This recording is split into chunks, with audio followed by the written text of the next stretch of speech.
ദൈവത്തിന്റെ അതിപരിശുദ്ധമായ നാമം മഹത്വപ്പെടുമാറാകട്ടെ. G of good ന്യൂസിലെ Christian ചാനലിലേക്ക് എല്ലാവർക്കും യേശുക്രിസ്തുവിന്റെ നാമത്തിലുള്ള സ്നേഹവന്ദനത്തെ അറിയിക്കട്ടെ.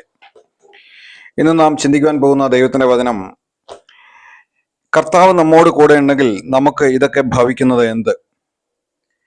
ഗിദെയോൻ എന്ന് പറയുന്ന മനുഷ്യൻ ഭയങ്കര ഭയമുള്ളവനായിട്ട് മിദ്യാന്യരുടെ കയ്യിൽ താൻ വളരെ ഒളിച്ച് പാർത്ത് ഒരുക്കിക്കൊണ്ടുവന്നായിട്ടുള്ള ഗോതമ്പ് അത് ഒരു മലയുടെ മുകളിൽ കയറി മുന്തിരിച്ചക്കിൻ്റെ അടുക്കൽ വെച്ച് മെതിക്കുകയാണ്. ആ സമയത്താണ് ദൈവം തനിക്ക് പ്രത്യക്ഷനാകുന്നതും ദൈവം അവനോട് കൂടെയുണ്ട് എന്ന് പറയുകയും ചെയ്യുന്നത്. അപ്പോൾ ഗിദെയോന്റെ ചോദ്യം ഇതാണ്, കർത്താവ് നമ്മോട് കൂടെയുണ്ടെങ്കിൽ നമുക്കിതൊക്കെ ഭവിക്കുന്നത് എന്ത്? ന്യായാധിപന്മാരുടെ പുസ്തകം 6-ാം അധ്യായത്തിന്റെ 13-ാമത്തെ വാക്യം.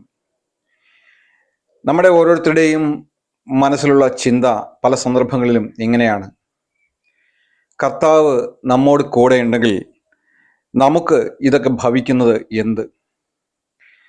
വളരെ വർഷങ്ങളായിട്ട് നീണ്ടു നിൽക്കുന്ന ചില പോരാട്ടങ്ങൾ, വളരെ വർഷങ്ങളായിട്ടും വിട്ടുമാറാത്ത ചില രോഗങ്ങൾ, വളരെ വർഷങ്ങളായിട്ടും വിട്ടുമാറാത്ത ചില കടബാധ്യതകൾ, ചില തെറ്റിദ്ധാരണകൾ, ചില ഒറ്റപ്പെടുത്തലുകൾ, ഇങ്ങനെ പലതും ഓരോ ദൈവവേദനയുടെ ജീവിതത്തിലും സംഭവിച്ചെന്ന് വന്നേക്കാം.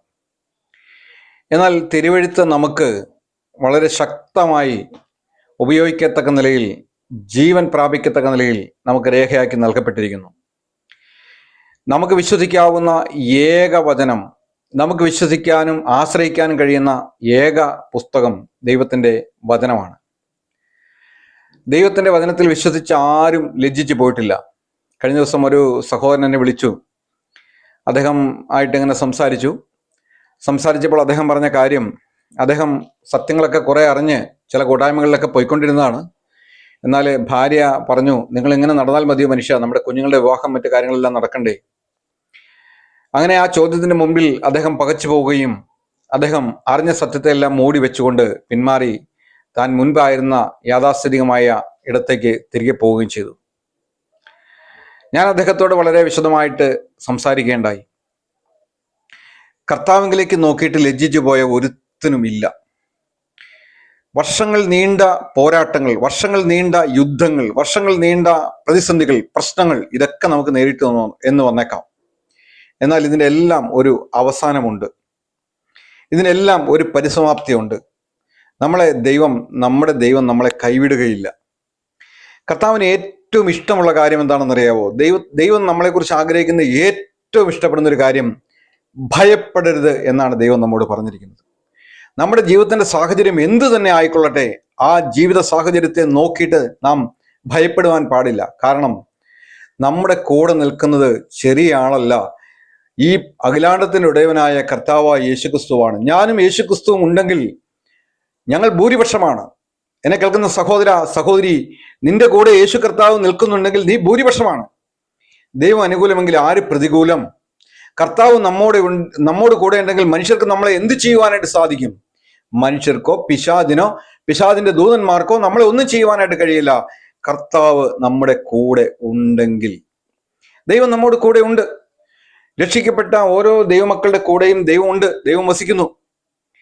എന്നാൽ അവരുടെ ഉള്ളിലുണ്ടാകാവുന്ന ഒരു സംശയമാണ്, എന്തുകൊണ്ട് നമുക്കിതൊക്കെയും അന്ന് ഭവിക്കുന്നു? എത്ര വർഷങ്ങളായി കാത്തിരിക്കുന്നു, ഒരു വിടുതലില്ല, ഒരു രോഗസൗഖ്യമില്ല, കടബാധ്യതകൾ അത് വർദ്ധിച്ചു വരുന്നതല്ലാതെ അതിനൊരു കുറവ് സംഭവിക്കുന്നില്ല. നീ ദൈവത്തെ അവിശ്വസിക്കുകയാണോ? ഗിദെയോന്റെ ഉള്ളിലും ചില സംശയങ്ങൾ. ദൈവം നമ്മോട് കൂടെ ഉണ്ടോ? ദൈവം നമ്മോട് കൂടെ ഉണ്ടെങ്കിൽ ഇതൊക്കെയും സംഭവിക്കുന്നത് എന്തുകൊണ്ടാണ്? കാരണം ഇപ്പം മിദ്യാന്യരാൽ ഞെരുങ്ങിയിരിക്കുകയാണ്. ദൈവത്തെ വിട്ടുമാറിയപ്പോഴാണ് ഇതെല്ലാം സംഭവിച്ചത്. അപ്പോൾ മിദ്യാന്യരാൽ ഞെരുങ്ങിയിരിക്കുന്ന സമയത്തും അവന്റെ ഉള്ളിലെ കുറെ സംശയങ്ങളാണ്. ദൈവം നമ്മോട് കൂടെ ഉണ്ടോ? അവൻ ഭയന്നിട്ടാണ് ഇരിക്കുന്നത്. അപ്പോ കർത്താവ് പറയാണ്, പരാക്രമശാലിയെ, ഞാൻ നിന്നോട് കൂടെയുണ്ട്.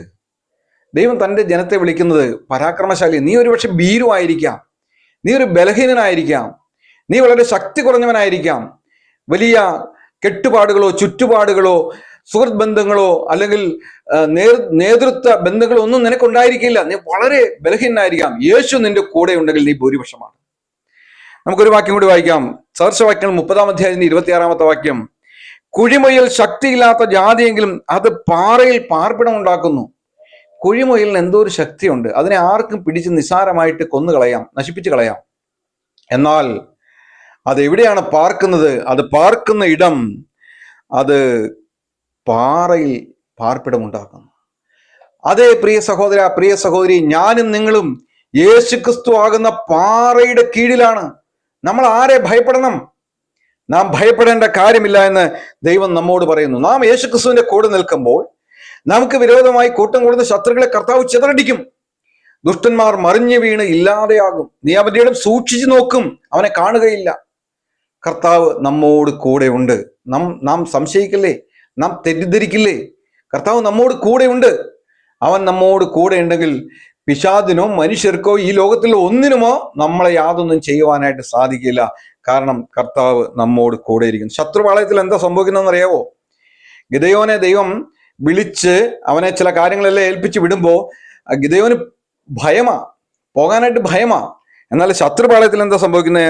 ന്യായാധിപന്മാരുടെ പുസ്തകം 7-ാം അധ്യായത്തിന്റെ 13-ാമത്തെ വാക്യം, ഒരു യവത്തപ്പം മിദ്യാന്യരുടെ പാളയത്തിലേക്ക് ഉരുണ്ടുവന്ന് കൂടാരം വരെ എത്തി അതിനെ തള്ളിമറിച്ചിട്ടു. പട്ടാളക്കാർ വന്ന് ടെന്റ് അടിച്ച് കിടക്കുകയാണ്. ഇസ്രായേൽ ജനത്തോട് യുദ്ധം ചെയ്യുവാനായിട്ട് മിദ്യാന്യർ വന്ന് ടെന്റ് അടിച്ച് പാളയം ഇറങ്ങി കിടക്കുകയാണ്. എന്നാൽ അവർ കാണുന്ന ഒരു സ്വപ്നം എന്താണെന്നറിയാവോ?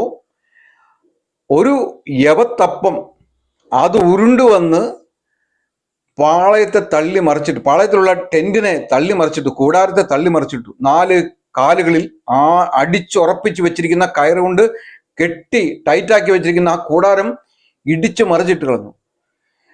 നിന്റെ മുൻപിൽ നിൽക്കുന്ന ശത്രു എത്ര വലിയവനാണെങ്കിലും നീ ഒരു ബലഹീനനാണെങ്കിൽ കർത്താവ് നിന്നോട് കൂടെ ഉണ്ടെങ്കിൽ നീ ഭൂരിപക്ഷമാ. ഒരു ഗോലിയാത്ത് നിന്റെ മുമ്പിൽ നിന്ന് തന്നെ കുറെ നാളുകളായിട്ട് വെല്ലുവിളിക്കുന്നുണ്ടാകും. പക്ഷെ ഒരു കാര്യം ഉറപ്പാണ്, അവർക്കുള്ളിൽ ഭയമുണ്ട്. കാരണം എന്താണെന്നറിയോ? നിന്റെ മേൽ ലഭിച്ചിരിക്കുന്ന അഭിഷേകം ചെറുതല്ല. ദാവീദിനെ കാട്ടിൽ നിന്ന് ദൈവം കൊണ്ടുവരുമ്പോൾ അവന്റെ ഉള്ളിൽ എരിവുണ്ടായി. അവൻ ഗോലിയാത്തിനെ കണ്ട് ഭയപ്പെടാനൊന്നും പോയില്ല. ആ ഗോലിയാത്ത് മറിഞ്ഞ് കീഴെ വീഴുന്നത് നമുക്ക് കാണുവാനായിട്ട് സാധിക്കും. എന്നെ കേൾക്കുന്ന പ്രിയ സഹോദര, പ്രിയ സഹോദരി, നിന്റെ സാഹചര്യം എന്താണെന്ന് എനിക്കറിയില്ല. എന്ത് സാഹചര്യം തന്നെയാണെങ്കിലും കർത്താവ് നിന്നോട് കൂടെ ഉണ്ട്. നീ അത് വിശ്വസിക്കണം. ദൈവവചനത്തെ നീ വിശ്വസിക്കണം.